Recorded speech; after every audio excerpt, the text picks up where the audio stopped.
Welcome back. Great to have you. You're tuned in to Traders 20. Well, let's take a quick look at the markets because we've got the benchmarks that are trading as flat can be. We've got 52.26 on the Nifty right now, but it's the Midcap index at least where there seems to be some bit of activity. In terms of some of the big movers that we've spotted in the market right now, we've got a Moser Baer that's added on close to 7%. A KSK Energy after Credit Suisse has maintained an outperform rating with a target of 116 rupees. That's reacting well, as is the Motherson Sumi to that CLSA report where they have pegged a long-term target of 235 rupees. And Aurobindo Pharma is then one of the other big movers. But on the losing side then, we've got a Chennai Petro which is shaved off close to 4.5%. A Sterling Biotech is not looking that great. Deccan Chronicle, of course, the tepid going and the bad going really continues for this one. About 1240 is the level it's trading at right now. And then India Cements as well, 3% off at 78.55.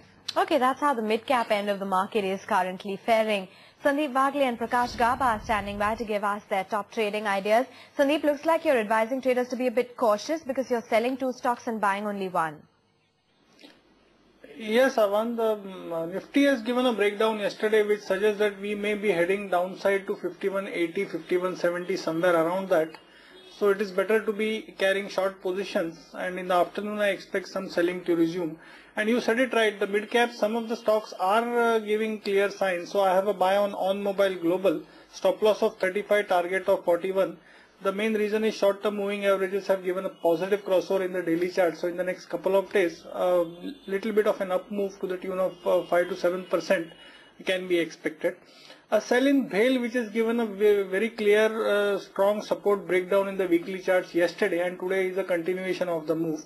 So I would go with a stop loss of 207 and a target of 195, which should come in over the next couple of trading sessions, probably early part of next week.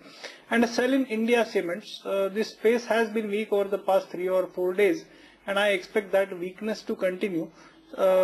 This is also broken down a swing low in the daily charts, so I would go short with a stop loss of 81 and a target of 72. Okay, those were the recommendations coming in from Sandeep Bagley.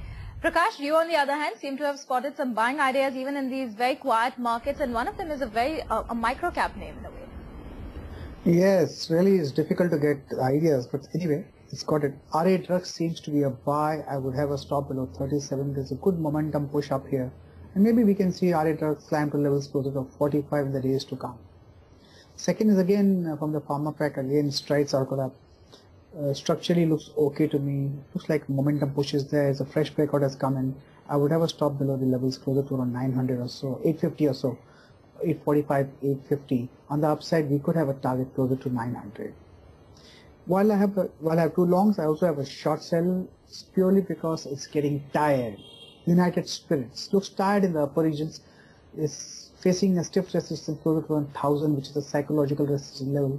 Some kind of profit booking should come in here. I would have a stop about 1020, and on the downside, we could see targets closer to 960. More of a reaction. So structurally, United Spirit is positive. The reaction could settle. Okay, that's Prakash Gaba with his picks. We take a quick break right here on Traders 20, but what are the picks that Rajat Bose and Deepak Mahoney are going to dole out? Find out after the short break. Commodities segment, Vamna Bharti of SMC Comtrade would be joining in.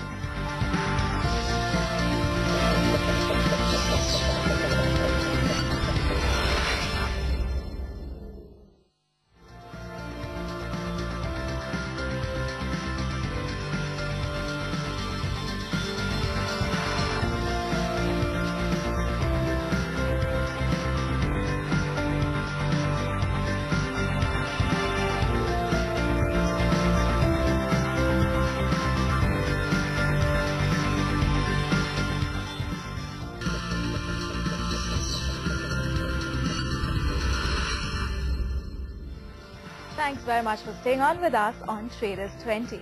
Well, flippity-flop when it comes to the benchmarks, clearly awaiting the ECB outcome, but for the broader markets as well, no great fireworks. We're just up by 10 points for the small cap index. Let's find out which stocks are holding up in that session. Tinplate, that's doing very well as we speak. It's higher by 11.8%. Glodine and Techno, if you look at the 5-day chart, it's sort of good 15%. Nucleus Software as well as Provoke are some of the other top-notch gainers. On the losing front, though, you've got a Titagarh Wagons that's a bit weak. Chemrock Industries as well as Man Infra have lost out in today's session. Gitanjali Gems and some of the auto ancillary companies, the likes of a Honeywell Auto, are down and out as we speak. Okay, let's chat with Rajat and Deepak then to get their trading ideas in the session right now. And Rajat, let's start with you as always. First up, let's talk about your picks. And you've got, you're recommending some exposure to the large cap banking space.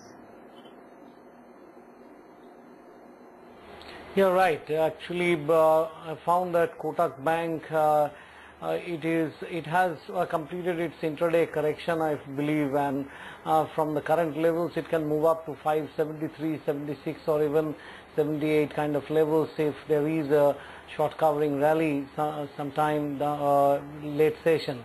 And the stop loss for Kotak Bank buy trade should be placed below 564. Kotak Bank and HDFC Bank, these are the two banks generally maintain sort of a much better relative strength compared to other banks. So Kotak Bank today is showing good strength on the intraday chart. That's why I've chosen this. One sale recommendation, that is EDUCOMP. EDUCOMP finds 150 to about 152 a stumbling block. And given that the kind of scenario that EDUCOMP is projecting on intraday charts, there is a possibility that if it trades sustainably below 147 mark, then it can actually fall to something like 143, or it could even fall to 141. And once the market turns weak again, EDUCOMP is likely to shed more points on the downside. So this trade can be carried forward to tomorrow also. And finally, I have one IT major, that is INFOSYS Technologies. I would say put a stop below 2385. Targets could be 2420. Intraday 2420 is the kind of target that I'm looking at, but it can also move up to 2431 to about 2447 going forward. So it can be kept overnight as well if the current strength is maintained and the stop loss is not hit. Infi, Hexaware, these are kind of IT stocks that are showing much better strength. So IT can be a good intraday uptrend. Okay, that's 2400 for Infi on last count, and Rajat Bose giving us some of his top trading ideas.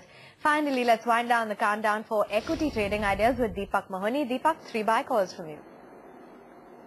Yes, the index may not be doing anything at all, but individually, if you look at stocks, the ones that are making positive moves look more promising than the ones which look set to fall. So going with a positive bias. First of these is TTK Prestige. This has been a very strong stock for several months, but it had a fairly sharp sell-off which lasted about 3 or 4 weeks. It looked like it was reversing down, but it's in fact bounced back again strongly. So a very good candidate for recapturing the highs it had just made. It's given as a buy with a stop loss of 3330 and a target of 3505. The second buy is in Lupin, which has joined the pharma rally a little later than the other stocks did, but it's going up at a pretty decent rate. So it's a buy with a stop loss of 584 and target of 616. And finally, Jubilant Foodworks, which a lot of traders have been spotting recently. It is just at the day's high right now on an intraday chart. Plus, it started this move after a small correction yesterday. So this is a good entry point for it again. The trade is with a stop loss of 1215 and a target of 1284. Okay, so those are 3 long ideas that you could look at buying into as per Deepak.